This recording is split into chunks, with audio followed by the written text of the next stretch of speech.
कराची के इलाके सरजानी से स्पेशल इन्वेस्टिगेशन पुलिस ने कमसन बच्चों को अगवा में मुलव्वस मुलजिम को गिरफ्तार कर लिया है। गिरफ्तार मुलजिम ने गुज़िश्ता साल 26 मार्च को साथी समेत फेडरल बी एरिया से 2 बच्चों को अगवा किया था। मजीद जानते हैं डॉन न्यूज के नुमाइंदे इमरान हफीज से। इमरान, बताइएगा कि मुलजिम की शनाख्त हो गई है? ये SIU ने एक खुफिया इत्तला पर जो है और तकनीकी बुनियाद पे सरजानी टाउन में कार्रवाई की है।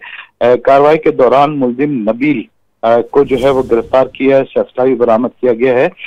जो SIU के मुताबिक जो है ये एक मुकदमा दर्ज हुआ था फेडरल बी एरिया के अंदर, जिसमें जो है वो 26 मार्च को गुज़िश्ता साल जो है फेडरल बी एरिया से स्कूल वैन रोक कर 2 बच्चों को उतारकर मुलजिम जो है वो अपने दीगर साथियों के हमरा गाड़ी में लेकर फरार हो गया था और बच्चों की रिहाई के लिए अहल खाना से 1.5 करोड़ रुपए तावान का मुतालबा किया गया था, जिसका बाकायदा मुकदमा दर्ज हुआ था, जिसकी तफ्तीश जो है वो हर पहलुओं से जारी थी। और ये मुकदमा जो है वो उसकी तफ्तीश जो है वो एंटी वायलेंट क्राइम सेल पे आई, लेकिन जो है SIU पुलिस को जो है वो इत्तला मिली, उसको गिरफ्तार किया है। मुलजिम ने जो है मुतअद्दिद जो है अगवा बराए तावान की वारदातों को इंकशाफ किया, उसका ताल्लुक एक मुनज़्ज़म अगवाकार गिरोह से है। जी।